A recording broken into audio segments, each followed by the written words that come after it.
নতুন একটা জিনিস শিখবো আমরা আজকে। হচ্ছে খুবই ইম্পর্টেন্ট, ক্রোমোজোর। ক্রোমোজোরটা কি? ক্রোমোজোর, ঠিক আছে। ক্রোমোজোরের হচ্ছে ইংলিশ টার্ম হচ্ছে সিকুয়েন্সিয়াল পেয়ার্স।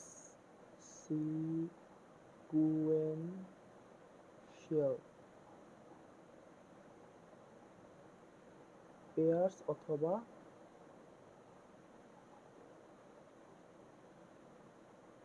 অর্ডার্ড,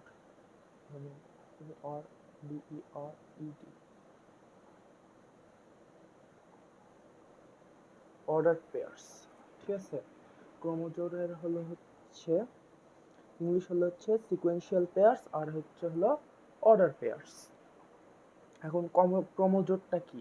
ক্রোমোজোর, ক্রম বলতে কি বোঝাই আমরা? ক্রম বলতে মানে ক্রমিক অনুসারে, ক্রমিক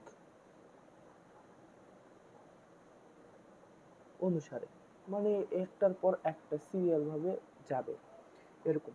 তো ক্রোমোজোর বলতে আমরা যেটা বুঝি, ক্রোমোজোর হচ্ছে, ভালো করে শোনো, ক্রোমোজোর হচ্ছে একজোড়া উপাদানের মধ্যে কোনটি প্রথমে থাকবে কোনটি পরে থাকবে এই জিনিসটা নির্দিষ্ট করে জোড়া আকারে প্রকাশ করাকে ক্রোমোজোর বলে, ঠিক আছে।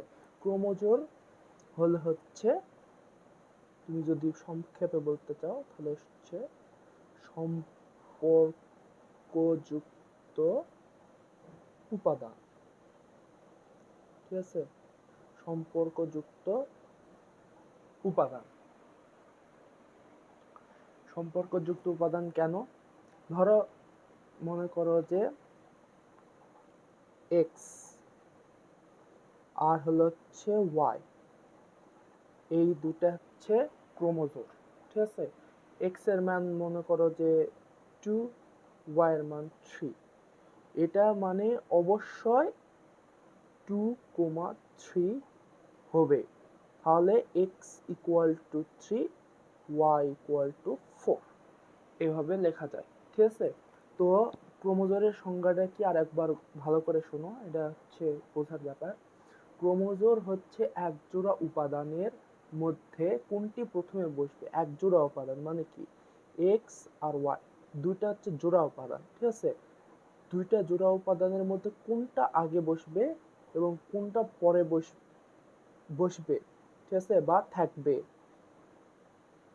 এই জিনিসটা নির্দিষ্ট করে জোড়া আকারে প্রকাশ করাকে এক্স, আমি হচ্ছে এক্স আগে দিলাম, ওয়াই আগে দিলাম, এটা একটা নির্দিষ্ট করে দিলাম, এক্স প্রথমে ওয়াই প্রথমে, তারপর এক্স এর মান প্রথমে লিখলাম, ওয়াই এর মান প্রথমে লিখলাম, তাহলে আমাদের এটা একটা সম্পর্ক যুক্ত হয়ে গেল। দেখো, ইকুয়েশনের প্রথমে আমরা ভেরিয়েবল বসালাম, মানে ভেরিয়েবল মানে চলক, চলক বসালাম, আর এই চলকের মানগুলা ইকুয়াল সাইনের পরে বসালাম, তাহলে একটা সম্পর্কযুক্ত অবস্থান তৈরি হলো না।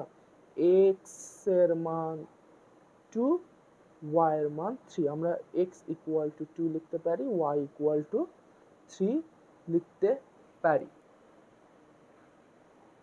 আমরা এখানে একটি জিনিস আগে লিখেছি, একটি জিনিস পরে লিখেছি এবং তাদের মান নির্ধারণ করে দিয়েছি, তাহলে এটাই হচ্ছে ক্রোমোজোরের মেন উপাদান। আমরা এটা হচ্ছে বুঝলাম ক্রোমোজোর কি।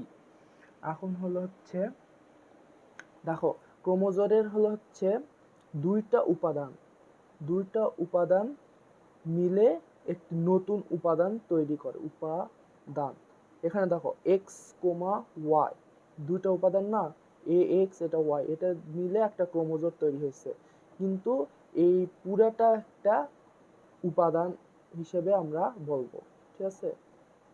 তখন এটা আর দুইটা থাকবে, তখন এটা একটা হয়ে যাবে, ঠিক আছে। দুইটা উপাদান মিলে এই ব্র্যাকেট ক্রোমোজোরকে ফার্স্ট ব্র্যাকেট দ্বারা প্রকাশ করা হয়। ক্রোমোজোর, জোরের প্রকাশ ফার্স্ট ব্র্যাকেট দ্বারা প্রকাশ করে। দুইটা উপাদান মিলে ক্রোমোজোর তৈরি হয়, দুইটা উপাদান মিলে ক্রোমোজোর তৈরি হয় এবং এই ক্রোমোজোর তৈরি হওয়ার পর এই পুরাটাকে আমরা একটা উপাদান হিসেবে বিবেচনা করব, থিওরিটিক্যাল প্রমাণ হিসেবে আমরা দেখাই যদি একটু,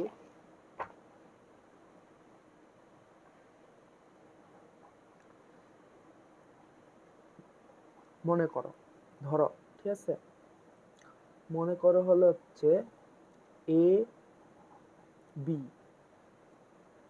দুইটা সেট, তাদের মান, এ এর মান মনে করো যে আমরা এক্স ওয়াই ধরলাম, আর বি এর মান ধরলাম হলো হচ্ছে এ বি, ঠিক আছে, এ কমা বি ধরলাম, ঠিক আছে। এটা ফার্স্ট আর এটা সেকেন্ড, এটা ফার্স্ট আর এটা সেকেন্ড, ঠিক আছে। তাহলে আমরা এখানে কি বললাম, আমরা ক্রোমোজোম কখন তৈরি করতে পারি, তখন হচ্ছে এক্স ওয়াই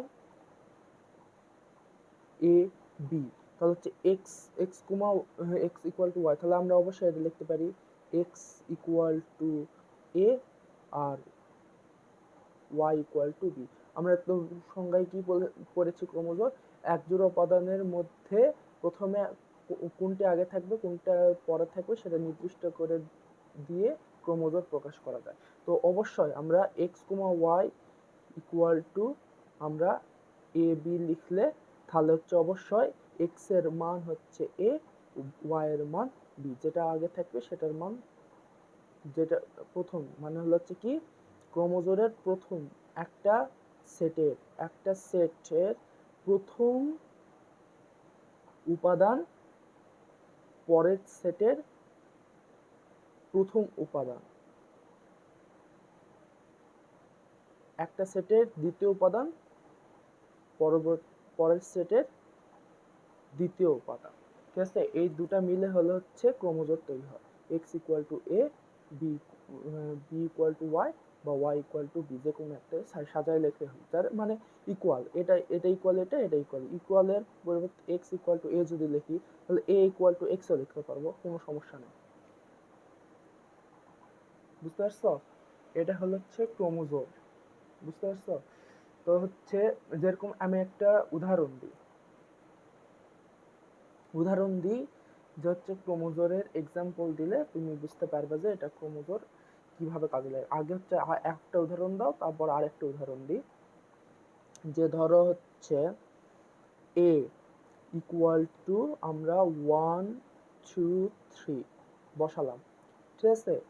আর একটা উপাদান আমরা একটা তালিকা পদ্ধতিতে নিলাম, আর একটা হচ্ছে বি মানের উপাদানটা নিব হচ্ছে আমরা গঠনমূলক পদ্ধতিতে কি গঠনমূলক পদ্ধতি বা সেট বর্ণনামূলক পদ্ধতি, ঠিক আছে, দুইটা যে কোনো বলা যায়। তালিকা পদ্ধতিতে একটা নিলাম আর একটা গঠনমূলক পদ্ধতিতে নিব। সেটা কি, মনে করো যে হলো এক্স ওয়াই, এটা একটা ক্রোমোজোম, যখনই ব্র্যাকেট থাকবে তখনই বুঝবা যে এটা একটা ক্রোমোজোম হিসেবে প্রকাশ করছে। এক্স ওয়াই একটা ক্রোমোজোম যেখানে ওয়াই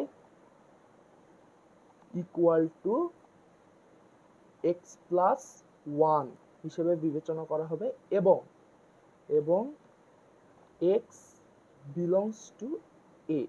এখানে এক্স এর মান হবে, এখানে কি আমরা কি জানি গঠন পদ্ধতিতে কি বোঝায়, যে আমরা এক্স কোমা ওয়াই মানে কি, এক্স কোমা ওয়াই এটা একটা চলক, তার চলকের হলো হচ্ছে শর্ত জুড়ে দিই, যে এখানে আমরা এখানেও শর্ত জুড়ে দিচ্ছি যে এক্স কোমা ওয়াই একটা ক্রোমোজোম, এটা যেখানে যেন y equal to x plus one, y এর মান হবে এক্স প্লাস ওয়ান, আর হলো হচ্ছে এক্স এর মান হবে এক্স বিলংস টু এ, মানে এক্স এর যে সদস্যগুলো এ এর মধ্যে আছে, তার মানে এ কোথায়, এখানে হচ্ছে 1 2 3, এটা হলো হচ্ছে এ এর মান। তাহলে আমরা এক্স ওয়াই এর মান কিভাবে পাবো, y equal to x plus one.